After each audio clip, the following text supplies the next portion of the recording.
Antes de mergulhar nessa história incrível, lembre-se de se inscrever no canal e ativar as notificações. Aqui cada história tem algo a dizer, e você não vai querer perder nenhuma.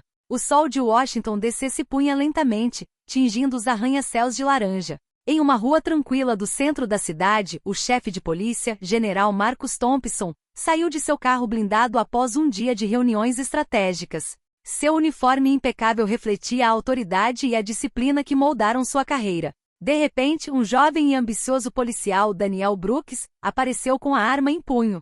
Ele encarou Marcus com uma intensidade perturbadora. "Parem! Mãos para o alto!" gritou Brooks, sem esperar por uma explicação. Marcus, surpreso e chocado, ergueu lentamente as mãos. "Tenente, quer dizer, General Thompson, o que está acontecendo?" perguntou ele calmamente. Cego por seus preconceitos, Brooks não reagiu e começou a algemar Marcus. Os transeuntes observavam a cena horrorizados, enquanto Marcus permanecia estoico, escondendo sua raiva e vergonha por trás de uma máscara de dignidade. O que Brooks não sabia era que o homem que estava prendendo não era um cidadão qualquer. Marcus Thompson era o chefe de toda a força policial da cidade, respeitado por sua integridade e carreira exemplar. Mas naquele dia, seu único defeito aos olhos de Brooks era a cor de sua pele. O que parecia uma prisão injusta desencadearia uma série de eventos que exporiam preconceitos sistêmicos, testariam a honra de Marcus e desafiariam a consciência de Brooks. A sirene soou na rua estreita enquanto Marcus Thompson era conduzido à viatura policial. Os transeuntes murmuravam entre si, alguns sacando seus celulares para filmar a cena.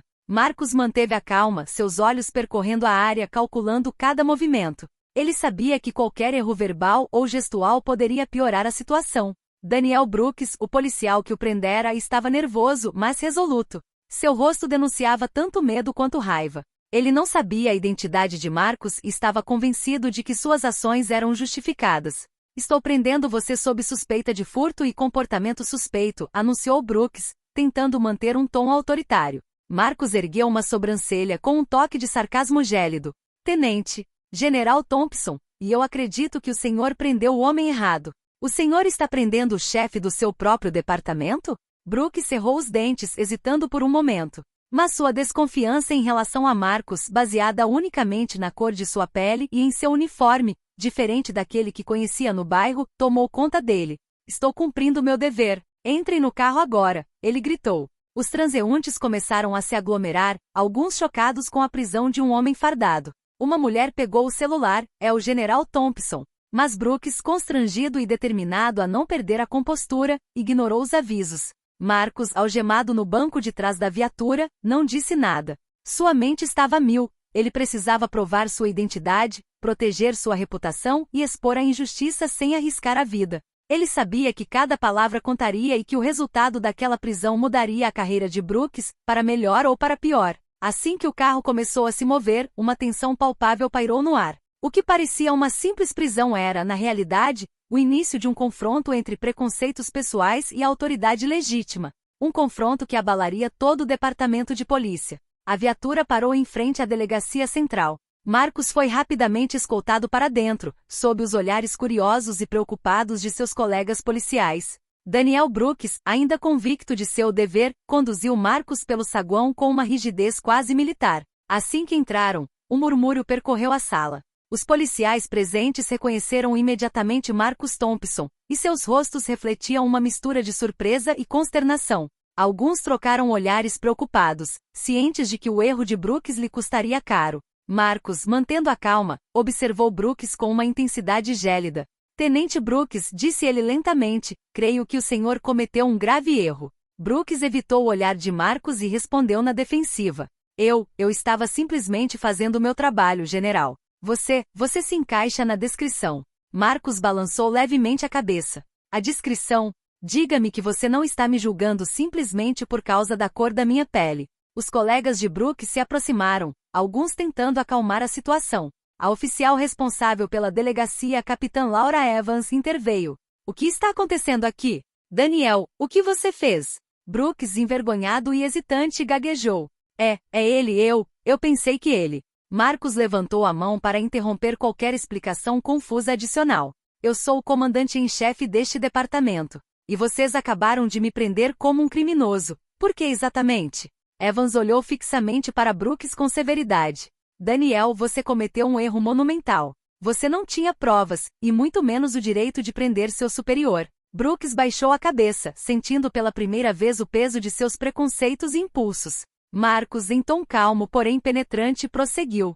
Chegou a hora de você assumir a responsabilidade por seus atos. Vou garantir que todos saibam dessa situação e que você responda por essa prisão injusta. A delegacia estava agora em silêncio, todos os olhares fixos em Brooks e Marcus. As consequências desse ato iam muito além de um simples erro, revelariam as falhas do sistema, os preconceitos pessoais e o poder de uma autoridade respeitada, mas ignorada. Marcus, ainda algemado, sabia que precisava transformar aquela humilhação em uma lição para Brooks, mas também para todo o departamento. Uma tempestade estava se formando e ninguém poderia impedi-la.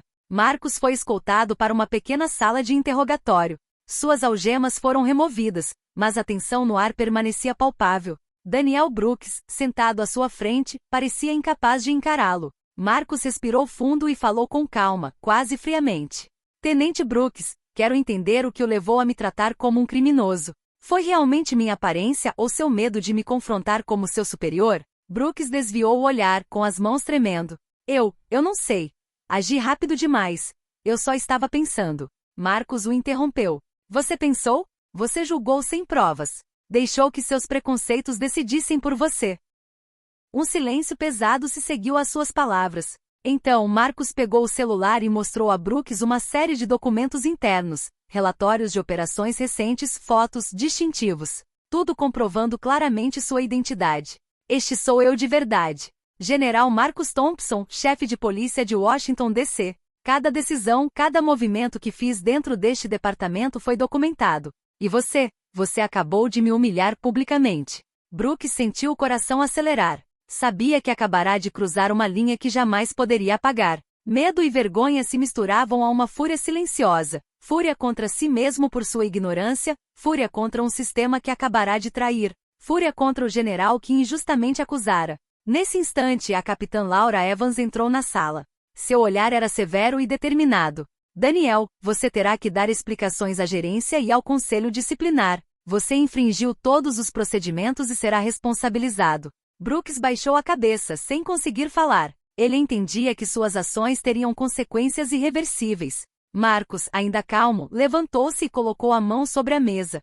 Esta não é apenas uma lição para você, Brooks. É uma lição para todo o departamento. Nunca deixe que o medo ou o preconceito guiem suas ações. O ar na sala estava pesado, carregado de tensão e realismo. Marcus saiu da sala, deixando Brooks a refletir sobre seus erros e as consequências que se seguiriam. Esse confronto acabará de marcar uma virada, o momento em que Marcus transformou a humilhação sofrida em força para impor justiça e integridade em seu departamento. Na manhã seguinte, a prisão de Marcus Thompson foi notícia e viralizou nas redes sociais. Vídeos de testemunhas mostraram Brooks algemando o comandante em chefe, e os comentários expressaram indignação generalizada. Marcus, embora estoico, observou a situação com frieza e distanciamento. Ele sabia que a justiça não se limitava às leis, mas também abrangia a percepção pública e a responsabilidade moral. Na delegacia, Brooks foi intimado a comparecer perante o conselho disciplinar. A capitã Laura Evans olhou para ele com seriedade. Daniel, seu comportamento comprometeu nossa credibilidade. Você permitiu que seus preconceitos guiassem suas ações. Você será suspenso enquanto aguarda uma investigação completa. Brooks, visivelmente emocionado, tentou se justificar. Eu não queria. Eu só pensei que... Mas Evans o interrompeu. Seus pensamentos não importam aqui. Suas ações falaram por si, e você terá que responder por elas. Enquanto isso, Marcus estava reunido com seus subordinados para restabelecer a ordem e a confiança dentro do departamento. Sua voz, firme porém calma, ecoava na sala. Precisamos transformar esse erro em uma lição coletiva. A polícia deve proteger e servir, sem preconceito. E cada policial deve entender que a autoridade não se mede apenas pela patente, mas pela responsabilidade. Mais tarde, Brooks se viu sozinho, refletindo sobre suas ações. Pela primeira vez, sentiu uma mistura de humilhação, medo e profundo arrependimento. A gravidade de seu erro começou a dominá-lo. Ele sabia que não havia apenas traído Marcus, mas também os princípios fundamentais de sua profissão. Aquele dia marcou uma virada. Marcus não só havia sobrevivido à humilhação pública, como estava transformando aquela injustiça em uma ferramenta para sua transformação interna. Já Brooks se viu confrontando seus demônios, ciente de que o caminho para a redenção seria longo e doloroso. O departamento estava em choque, mas uma coisa era certa: ninguém esqueceria a prisão do general Marcus Thompson. E o incidente mudaria para sempre a forma como o poder e o preconceito interagem nesta delegacia. Poucos dias depois, a tensão dentro do departamento de polícia atingiu o ápice. Brooks, ainda suspenso, havia recebido advertências oficiais e sabia que sua carreira poderia estar em risco. Marcus, por outro lado, havia assumido o controle da situação com impressionante precisão e compostura. Em uma sala de reuniões, Marcus dirigiu-se a todos os funcionários. O que aconteceu é inaceitável. Nenhum oficial, independentemente da patente, pode agir sob a influência de seus preconceitos. Este erro deve servir de exemplo. Todos os olhares se voltaram para Brooks, sentado no fundo da sala, com a vergonha estampada no rosto. Marcus o encarou não com raiva, mas resoluto. Tenente Brooks, você terá a oportunidade de provar que merece permanecer neste departamento. Mas isso exigirá honestidade, humildade e total comprometimento. Brooks, com a garganta apertada, assentiu lentamente. Ele compreendeu que aquele confronto seria o início de um longo processo de redenção. Sim, General Thompson. Eu farei tudo para reconquistar a sua confiança e a dos meus colegas. Marcus inclinou ligeiramente a cabeça, demonstrando que, apesar da gravidade do erro, acreditava na possibilidade de mudança. Então comece reconhecendo seus preconceitos e certifique-se de que eles nunca mais ditem suas ações. Nos dias que se seguiram, Brooks passou por um treinamento intensivo sobre conduta profissional, igualdade e combate à discriminação. Ele também teve que se desculpar publicamente com o departamento e com Marcus. A mídia acompanhou o desenrolar dos acontecimentos. E a história se tornou um exemplo nacional do que pode acontecer quando o racismo e o preconceito pessoal influenciam as ações policiais. Para Marcus, essa experiência fortaleceu sua determinação em promover a justiça e a integridade. Ele transformou uma humilhação pública em uma lição de liderança e coragem. Os relacionamentos dentro do departamento começaram a se reconstruir e até mesmo Brooks, humilhado, mas consciente de seus erros, começou a se tornar um policial melhor. O general Marcus Thompson permaneceu um símbolo de autoridade e integridade respeitadas, provando que mesmo diante da traição e do racismo, a justiça e a dignidade podem prevalecer.